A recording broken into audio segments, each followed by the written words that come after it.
Simple question and simple concepts. There is no rocket science, there is no arithmetic, there is no geometry, there is no algebra. Only one question. Touch straight question. కాబట్టి త్యాగం చేసి రాజకీయ రణరంగం లోపలికి అడుగుపెట్టి graduates కోసం ఏదైనా కొంత చేయాలి అనేటువంటి ఒక గట్టి నమ్మకంతో తపనతో ఇక్కడికి వచ్చాం, పోటీ చేస్తున్నాం. మరి మిగతా అభ్యర్థులు ఎందుకు వచ్చారు అని ఒక మాట చెప్పగలరా? ఒకటే మాట. నేను 100 కారణాలు చెప్తాను ఎందుకు గ్రాడ్యుయేట్ ఎమ్మెల్సీగా పోటీ చేస్తున్నాం. మరి మిగతా 2 ప్రధాన పార్టీలకు సంబంధించిన అభ్యర్థులు ఎవరైతే ఉంటారో, I don't name and I don't criticise any political party, I criticise the candidate only. Candidate గురించి మాత్రమే మాట్లాడతా, నేను రాజకీయ పార్టీల గురించి మాట్లాడను. ఎందుకంటే అసలు ఈ గ్రాడ్యుయేట్ ఎమ్మెల్సీ లోపల అసలు పార్టీల ఇన్వాల్వ్మెంట్ ఉండదు. బట్ అన్ఫార్చునేట్లీ దీన్ని కూడా రాజకీయం చేసింది, దీన్ని కూడా పొల్యూట్ చేయడం జరిగింది. మరి నేను వచ్చాను, ఎందుకు వచ్చాను? 100 చెప్తాను, అందులో ఒక 4 అంశాలు మీ ముందు చెప్పే ప్రయత్నం చేస్తాం. The first and foremost thing for my arrival into the political arena is addressing unemployed youth issues. Telangana రాష్ట్రం లోపల నిరుద్యోగ సమస్యకు సంబంధించి ప్రత్యేకంగా నేను మీకు చెప్పాల్సినటువంటి పని లేదు. గత 18 సంవత్సరాల నుంచి 2 తెలుగు రాష్ట్రాల లోపల ఉండేటువంటి నిరుద్యోగ యువతతో నా జీవన గమనం మమేకమై ఉన్నది. వారికి బుక్స్ ను అందించడంలో, క్లాసెస్ ఇవ్వడంలో, గైడెన్స్ ఇవ్వడంలో, కౌన్సిలింగ్ ఇవ్వడంలో ఒక 10 లక్షల మంది చేత నా స్ట్రాంగ్ అండ్ హ్యూజ్ నెట్వర్క్ అనేది ఏర్పాటైంది. అందులో ఒక 30,000 మంది ఉద్యోగులు ప్రస్తుతం తెలంగాణ రాష్ట్రంలో ఫ్రమ్ జూనియర్ అసిస్టెంట్ నుంచి ఈవెన్ ఐఏఎస్ ఐపీఎస్ వరకు నా స్టూడెంట్స్ ఇప్పుడు డిఫరెంట్ డిపార్ట్మెంట్స్ లోపల పనిచేస్తా ఉన్నారు. That is my commitment, that is my contribution towards the welfare of unemployed youth in the state of Telangana. మరి మీరు ఒక 6 నెలల క్రితం చూసుంటారు, జాబ్ క్యాలెండర్, నిరుద్యోగుల పక్షాన జాబ్ క్యాలెండర్ అనేటువంటి పదం గురించి వినుంటా, సోషల్ మీడియా లోపల చదువుంటారు, చూసుంటా. మరి జాబ్ క్యాలెండర్ గురించి గత 3 సంవత్సరాల నుంచి చాలా రిప్రజెంటేషన్స్ ఇస్తూ వస్తున్నాం మేము. జాబ్ క్యాలెండర్ అనేది ప్రభుత్వం నిరుద్యోగ సమాజానికి ఇచ్చేటువంటి ఒక స్పష్టమైనటువంటి భరోసా. ఈ భరోసా ఏ ప్రభుత్వమైనా ఇవ్వాల్సిందే, whether it is Bihar government or Congress government or BJP, whatever the government is. But నా పక్షం నిరుద్యోగ పక్షం. ప్రభుత్వం ఏదైనా ఉండొచ్చు, మరి ప్రభుత్వం యొక్క బాధ్యత నిరుద్యోగులకు ఒక నమ్మకాన్ని ఇవ్వడం. మరి నమ్మకం ఏ రూపంలో ఇవ్వాలి? నోటిఫికేషన్ ఎప్పుడు వస్తుందో చెప్పాలి స్పష్టంగా, పరీక్ష ఎప్పుడు వెళ్తారో చెప్పాలి స్పష్టంగా, రిజల్ట్ ఎప్పుడు ఇస్తారో చెప్పాలి స్పష్టంగా, అపాయింట్మెంట్ ఆర్డర్ ఎప్పుడు ఇస్తారో చెప్పాలి స్పష్టంగా. అలా కాకుండా నోటిఫికేషన్ ఎప్పుడు వస్తుందో తెలియదు, పరీక్ష తేదీలు ఎప్పుడు ప్రకటిస్తారో తెలియదు, రిజల్ట్ ఎప్పుడు వస్తుందో తెలియదు, అపాయింట్మెంట్ ఆర్డర్ చేతిలో పెట్టిన తర్వాత ఉద్యోగానికి ఆఫీస్కి వెళ్ళి జాయిన్ అయ్యే టైంలో కోర్టు నుంచి ఒక ఆర్డర్ వస్తుంది, ఈ మొత్తం ఎగ్జామినేషన్ ప్రక్రియ క్యాన్సల్ అని చెప్పి. ఎంత దారుణం అండి!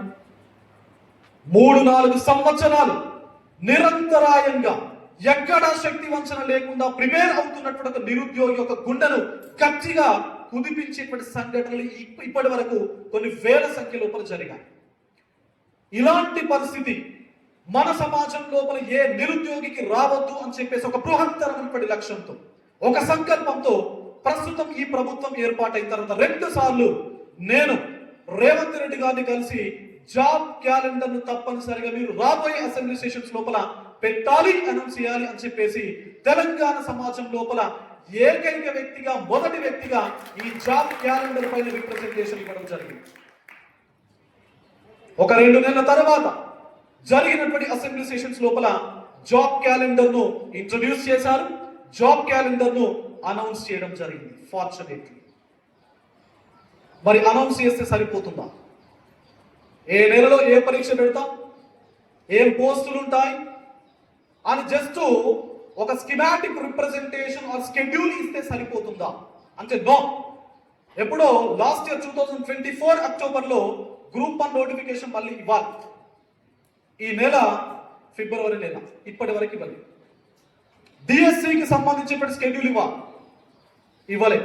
మరి ఇలాంటి తరుణం లోపల జాబ్ క్యాలెండర్ అనేది కేవలం పేపర్కు మాత్రమే పరిమితం కావద్దు, డాక్యుమెంట్కు మాత్రమే పరిమితం కావద్దు. అది రియాలిటీ లోపలికి రావాలి, అది అమలు కావాలి. మరి అమలు కావాలి అంటే నిరుద్యోగుల పక్షాన, పట్టభద్రుల పక్షాన ఒక గొంతు ఎప్పటికప్పుడు ప్రభుత్వాన్ని తట్టి లేపుతా ఉండాలి. మరి ఆ గొంతు పేరే గ్రాడ్యుయేట్ ఎమ్మెల్సీ. ఆ గొంతు పేరు గ్రాడ్యుయేట్ ఎమ్మెల్సీ. మరి ఇందులో చాలా మంది కూర్చున్నారు కదా. ఇప్పటి వరకు మన తెలంగాణ రాష్ట్రం గతం లోపల ఉమ్మడి ఆంధ్రప్రదేశ్లో ఉన్నప్పుడు 2007లో భారత రాజ్యాంగం లోపల పేర్కొన్నటువంటి అధికరణ 169 ప్రకారం ఒక రాష్ట్రం లోపల ఈ శాసన మండలి లెజిస్లేటివ్ కౌన్సిల్ అనేది ఏర్పాటు కావడం జరుగుతుంది. దానిలో భాగంగా 2007 లోపల legislative council reinstated in the state of Telangana when it was in United AP. మరి 2007 లోపల ఏర్పాటైన తర్వాత ఇప్పటి వరకు మన ఈ పర్టికులర్ గ్రాడ్యుయేట్ ఎమ్మెల్సీ కాన్స్టిట్యుయెన్సీ, మన ఎమ్మెల్సీ నియోజకవర్గం 4 ఉమ్మడి జిల్లాలతో కూడుకొని ఉంది. ఉమ్మడి కరీంనగర్, ఉమ్మడి మెదక్, ఉమ్మడి నిజామాబాద్, ఉమ్మడి ఆదిలాబాద్. అంటే 4 పాత జిల్లాలు, 13 కొత్త జిల్లాలు, 6 పార్లమెంటు నియోజకవర్గాలు, 42 అసెంబ్లీ నియోజకవర్గాలు, 271 మండలాలు, 4642 గ్రామాలు. So this is what the clear cut picture of our graduate MLC constituency. మరి గెలిచిన నలుగురింటిలో ఇక్కడ చాలా మంది గ్రాడ్యుయేట్స్ కూర్చున్నారు. మీ సమస్యల పట్ల మీలో ఎవరైనా ఒకరు, గెలిచిన నలుగురింటిలో ఎవరినైనా ఒకరిని మీరు కలిసి రిప్రజెంటేషన్ ఇచ్చారు. ఎనీబడి? నో. మీ సమస్యల యొక్క రిప్రజెంటేషన్ ను గెలిచిన నలుగురు గ్రాడ్యుయేట్ ఎమ్మెల్సీలో ఎవరైనా ఒకరికి రిప్రజెంటేషన్ ఇచ్చారు. మ్యామ్ ఇవ్వలేదండి అంటే మనకు సమస్యలు లేవన్నట. Don't we have any problem? yes we have problem. మరి why ఎందుకు ఇవ్వలేదండి? we are living in the social media era. మనం సోషల్ మీడియా ప్రపంచం లోపల, ఆ యుగం లోపల నివసిస్తా ఉన్నాం. ఒకవేళ మీకు ఫిజికల్ డిస్టెన్స్ ఎక్కువ అవుతే, మీకు కలిసే టైం లేకపోతే ఈవెన్ వాట్సాప్ చేయొచ్చు, ఎఫ్బి లోపల పోస్ట్ చేయొచ్చు, ఇన్స్టా లోపల పోస్ట్ చేయొచ్చు. వై? ఎందుకు ఇవ్వలేదు? I think your all teachers. Okay, teachers. రేపు డిఎస్సి నోటిఫికేషన్ రాబోతుంది. ఈ జగిత్యాల జిల్లాలో ఒక 100 పోస్టులు ఉన్నాయి అనుకోండి, 100. మరి 100 పోస్టులు యాక్చువల్ వేకెంట్ గా ఉన్నాయి. రేపు ఇచ్చే నోటిఫికేషన్ లో 50 మాత్రమే ఇచ్చారనుకోండి, 50. మరి 50 ఇచ్చినప్పుడు కంప్లీట్ గా మొత్తం కూడా స్ప్లిట్ చేశారనుకోండి, కేటగిరీస్ వారీగా స్ప్లిట్ చేస్తే మీకు వచ్చేది 0 1 0 1 0 1 0 1 ఈ విధంగా వచ్చింది అనుకోండి. ఉన్నవి 100, ఇచ్చినవి 50, మీకు వచ్చిన మార్కులు 70, కట్ ఆఫ్ 71 అనుకోండి. కట్ ఆఫ్ 71, మీకు వచ్చిన మార్కులు 70, ఇచ్చిన పోస్టులు 50, ఉన్న పోస్టులు 100. ఒకవేళ 100 కనుక ఇస్తే మీకు వచ్చినటువంటి 70 మార్కులకు కూడా ఉద్యోగం వస్తే, మరి మిగతా 50 పోస్టులను కూడా నోటిఫికేషన్ యాడ్ చేయాలి తప్పనిసరిగా అని ఎవరు రిప్రజెంట్ చేయాలి ప్రభుత్వానికి? ఎవరు రిప్రజెంట్ చేయాలండి ప్రభుత్వానికి?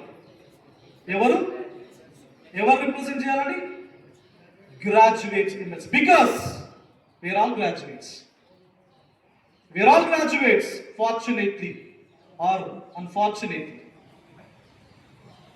మరి ఈ రిప్రజెంటేషన్ ప్రభుత్వానికి ఒక నిర్మాణాత్మకమైన రీతిలో ఇవ్వడానికే ఈ రోజు ప్రసన్న హరికృష్ణ మీ ముందుకు రావడం జరిగింది, మీ ఆశీర్వాదం అడగడం జరుగుతుంది. Because I know the problems, I know the issues of each and every unemployed youth in the state of Telangana.